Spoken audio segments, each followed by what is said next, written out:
Guys, so it's me again, yung ating new Jaja, no edit, no filter, just me. So, ayan for today's vlog. Yan, kakaligo ko nga lang. Ayan, naglagay pa ako ng mga anik-anik sa aking face, kaya nangingintab. So, this vlog is about mga pangarap, pursuing your dreams, thoughts, and goals. So, ayan, my thoughts of the day is, I want someone to talk like you. So, ayan, if you are listening, thank you for watching. Ayan, so, my thought of the day is, mahalaga yung talagang bawat desisyon is pag-iisipan natin. Huwag mo hayaan na hindi matupad yung mga dreams mo.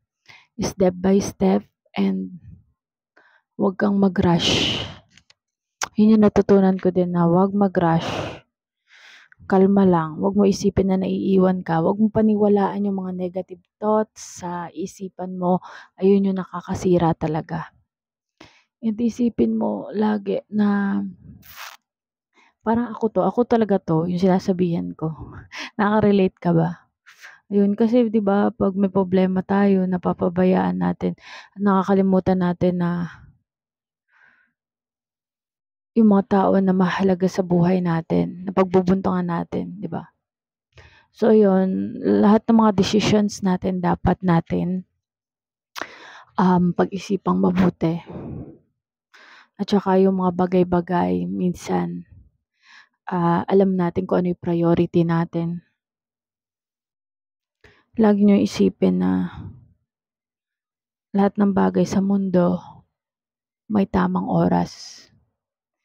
And magtiwala lang kayo kay God na lahat ng dreams niya, bibigyan niya sa inyo. Ako, alam niyo, dreams ko talaga is to have um, to have my own vlogs na maraming nanonood, na-inspire ako to become influencer, to become content creator. Actually, meron pa ako isang vlog.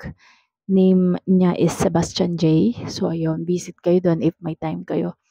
So, this vlog naman is to influence everybody that we have our Father in heaven na nakikinig sa atin. And sometimes busy tayo sa maraming bagay. But He is waiting for us. And huwag nyo hintayin na katukin niya pa kayo bago kayo lumapit sa Kanya. Yun lang. And lagi niyo lang itaas kay God yung mga problema nyo. Minsan talaga lahat tayo may imperfection. Kahit ako may imperfection ako, matalim ako magsalita.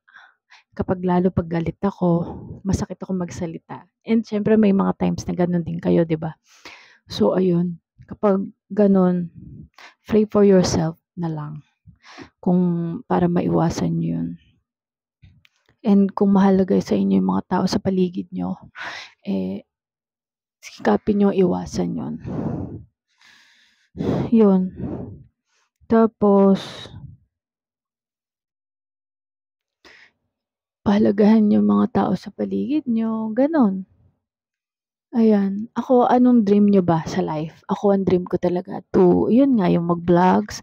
Tapos yung malakas yung vlogs ko, nakakapunta ako sa iba-ibang lugar, kumikita yung vlogs ko, and then magkaroon ako ng business, online business, na kahit nagta-travel ako, kumikita, like my own product, ganon, and masama ko yung mga family, relatives ko, yun. And especially my dream family, to have my own kids, like 3 or 4 kids, ganon. Basta gusto ko marami. Kasi wala akong kapatid, yun. Masaya naman sa bahay marami. And that's okay. Yun lang, ikaw, anong dreams mo? Share mo sa baba. Kung bago ka pa lang dito sa akin channel, don't forget to like, share, subscribe to my channel, and click the notification bell for more upcoming videos. And always remember, nothing is impossible with God. Huwag kang mawala ng pag-asa. Andyan siya, nakikinig siya sa'yo. And this vlog is tungkol sa mga pangarap. And sinishare ko sa inyo yung connection na meron kami ni God, ni Papa Jesus, ni God. Ayun. And I know you have also. So, lahat naman tayo. Okay, bye. See you in my next vlog.